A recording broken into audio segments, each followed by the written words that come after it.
咁有冇話一般病人通常都會係延遲咗幾耐先至會確診到個病情咧？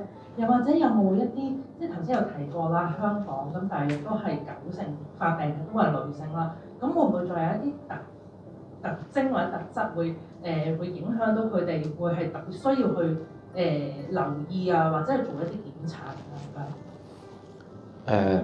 答咗第一個問題先咧，就係話延誤幾多，咁其實都幾睇究竟佢個病徵係咩嘅，因為佢嗰個復發病或者發作嘅病徵太廣泛啦。咁如果譬如係一啲典型啲嘅，係真係視神經發炎啊、脊髓炎咧，其實呢啲一般普通醫生都會知道一定係關腦神經事，咁會容易啲咯。咁但係譬如頭先分享兩個個案咧，就一個係不停打思噎，一個係不停咁嘔。咁雖然佢哋都有去睇醫生啦，咁但係轉接去到睇腦神經科，可能都會講緊有幾星期，甚至用月計嘅延誤都可以嘅。咁第二個問題就係話有啲咩特徵？除咗壯年女性之外，咁一般我會講兩樣啦。第一個咧就係如果你本身同時間有其他免疫系統嘅疾病嘅，舉個例喺紅斑狼瘡啊或者其他免疫系統病咧，一樣可以令到你身體有其他免疫系統病，包括咗 NMO。咁第二個可能咧就係話，如果你屋企人入邊有人有 NMO 呢個病，咁其實都會提高咗你本身有呢個病嘅風險咯。咁佢因為佢都係有一個少少嘅基因成分喺度嘅。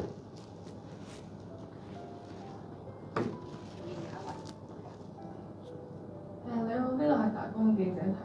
想問翻咧，香港依家用緊呢幾種治療方式，佢平均大概要使幾多錢啊？即係喺醫院。跟住患者話要自費，咁係大概係，比如話每4個星期用一次藥咁計啦。咁呢啲藥應該係長年去使用嘅情況之下，即係大概有冇計過條數，大概使幾多錢？跟住會唔會話去？希望即係政府會有一啲咩補助啊？對於呢啲，因為畢竟都係罕見病，即係會唔會話有金錢上面嘅補貼？嗱，而家咧可以使用嘅藥物啦，喺醫管局裏邊就係頭先提及嘅口服藥啊，或者係一啲輔助類固醇嘅免疫系統藥咧。咁呢啲其實嗰個成本就係唔高嘅。咁對病人嚟講，亦都應該唔係特別有啲咩負擔，因為我哋冇特別收佢錢嘅，即係只係平時正常翻嚟覆診，可能16個星期幾十蚊一隻藥攞咁樣咯。咁但係本身嗰啲藥，你話成本，因為而家佢哋好多都已經過咗專利情況咧。如果口服藥其實就好平嘅啫，即係一年可能你當一日幾蚊至10幾蚊一粒，咁一年都係可能講緊幾千蚊，咁其實唔係好多嘅。咁但係如果講到去生物製劑，即使係anti-CD20 抗體就會好啲，因為又係同樣道理啦。佢本身嘅藥咧，一年其實可能講緊個療程要幾萬蚊啦，每個病人，咁都唔係個個病人俾得到嘅。咁但係咧，佢近年咧都出咗一啲叫做我哋叫生物類似藥啊，即係佢又係因為過咗專利權，咁可以有一啲可以叫做另一個版本啦。咁另一啲藥廠製造嘅版本，咁會平啲，可能講緊一年都係講緊1萬蚊左右或以下嘅。咁但係頭先提及過兩類新嘅藥物啦，因為佢未正式引入醫管局咧，其實佢未有一個確實嘅定價，我只能夠引用一啲外國嘅數據出嚟。咁無可避免地，呢啲新嘅藥物一定係貴好多，即係講緊係7位數嘅，即係一年每個病人。係講緊過百萬甚至以上咁所以我諗呢個亦都係有呢個難度啦。咁如果你話政府暫時有咩資料，除咗本身冇特別附加費用嗰啲口服藥之外咧，頭先提及過嘅anti-CD20 抗體，其實而家政府係經過一啲專科醫生審批咧，其實都係可以有資助，喺適合病人裏邊可以有資助，但係唔係全部 NMO 病人都可以嘅。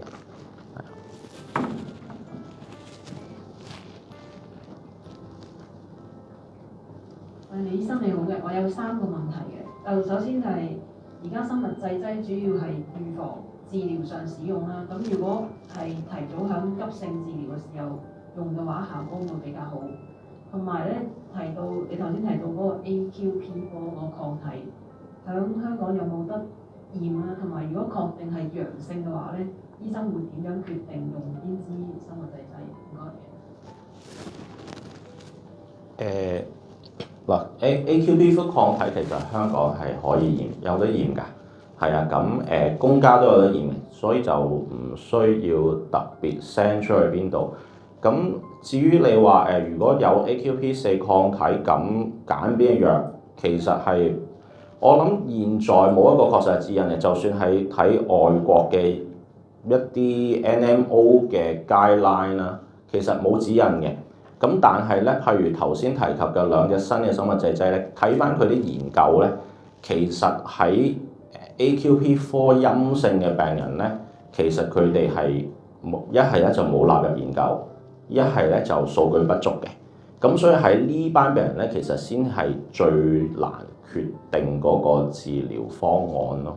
係啊，我會咁啊。sorry 唔記得第一個，仲有一個問題。生物製劑仲要早啲用，可唔可以？係。咁因為咧，如果你話生物製劑係咪可以喺早啲用？其實我哋已經好早嘅，基本上可以咁講。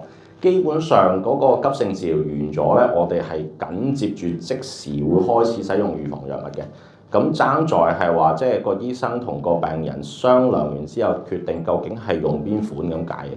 咁你話可唔可以早到去譬如佢急性治療嗰陣即刻用，咁可能你講緊提早一兩禮拜，咁我諗唔得嘅原因，其中一個好緊要嘅原因就係因為我哋連血都未洗完。咁我哋如果打咗呢啲抗體入去，係可以即刻洗翻出嚟嘅。咁所以如果用呢類型嘅藥，其實就唔得咯。咁同埋當佢急性發作緊嘅時候咧，一般除咗打類固醇之外咧，我哋都好少同一時間使用埋一啲口服嘅癌免疫系統藥喺嗰一個急性嘅期間，係啦。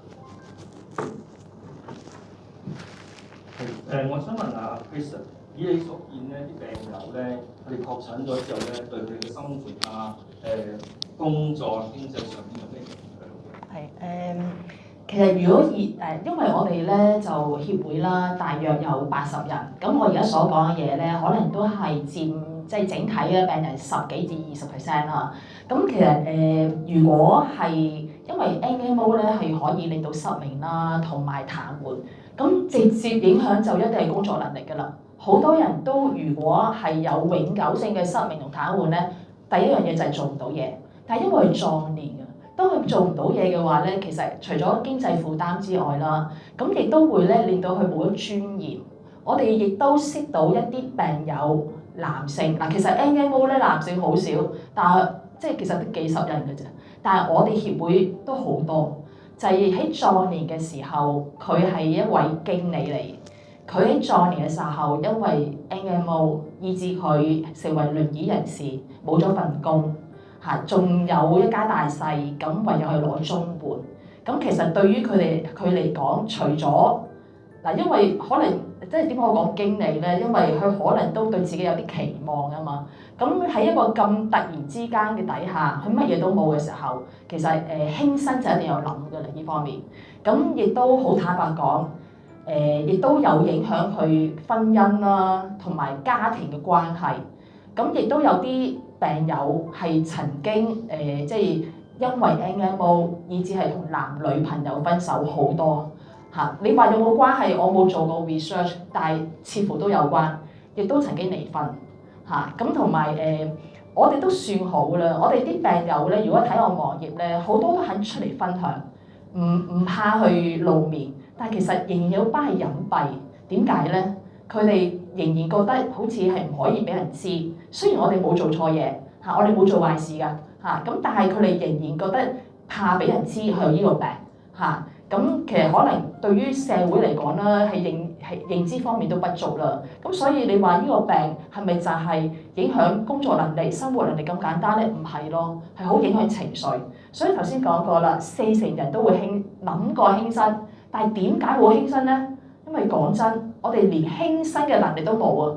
佢哋講過㗎啦，死唔到啊！點解咧？佢都起唔到身，攞唔到任何嘢，甚或乎睇唔到嘢嚇。咁所以多謝呢位朋友，呢方面亦都係我哋好大嘅一個問題咯嚇。我想問一問阿 Chris 嘅，咁 NMO 咧新藥大概幾時開始會有啦？咁幾時開始協會會爭取入呢個新藥咧？同埋新藥入新藥，你覺得個困難會喺邊度咧？多謝你啊！其實咧，我哋正正都想讓大眾知道咧，喺其實如果你查翻資料啦，2019至2024年中間啦，其實喺 FDA 外國咧已經引入咗，已經有4隻新藥㗎啦，有4隻防復發新藥。咁但係香港一直都爭取唔到嚇，我哋一直都爭取唔到。咁正如頭先所講啦，我哋連擺上台即係入議程嘅機會都冇喎。咁我哋都唔知道咧係點解，所以話不解就係咁嘅原因啦。點解我哋唔可以傾呢樣嘢咧？我哋而家所有嘅藥物都係 off-label use 嘅藥物，即係有啲係本來係抗排斥藥嚟嘅，有啲係淋巴癌嘅藥嚟嘅。咁嗰啲只不過我哋覺得可能啱用啦，拎嚟用嘅啫，但係冇做過任何實驗研究係證明係真係用喺我哋嘅呢個病嘅身上。咁所以其實你問我點解？新藥嘅困難，我都想知道政府可唔可以話我知，其實個困難喺邊度咧？我哋已經好實證係已經復發率係好高㗎啦，咁同埋傷殘係咁嚴重，咁究竟點解我哋唔可以或者係冇資格去爭取到佢新藥咧？我哋已經發聲過好多次㗎啦，我哋正正想合理討論，因為我哋有好大嘅理據支持。反而我好想問政府或者當局啦，究竟唔去批隻藥或者唔傾呢隻藥背後嘅理據係咩嘢咧？我哋罕有病，我哋人數係得而少噶啦。如果以講成本效益嘅話，我唔知係咪用呢把尺去量度啊？咁但係咪用呢種嘅形式去講咧？呢個我都好困擾其實嚇。唔該晒你。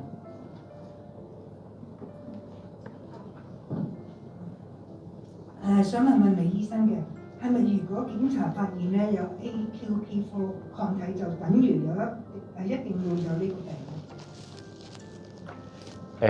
唔係嘅，其實因為咧好多免疫系統病咧都有佢相關嘅抗體可以驗啦。咁但係基本上我諗大部分病，包括 NMO 咧，其實佢有一個好重要嘅喺嗰個診斷指引裏邊，你一定要有相關嘅病徵先得嘅。即係譬如而家我自己走去抽血驗到我有紅斑狼瘡嘅抗體，咁唔係我有紅斑狼瘡，但係我好大機會第時會發生。咁而家暫時未有指引話，大家普羅大眾個個都去驗一驗個抗體先啦，即係都高危喎，冇呢樣咁嘅嘢。所以我會話，即係確診係需要有一次起碼相關嘅臨床復發嘅，係啦。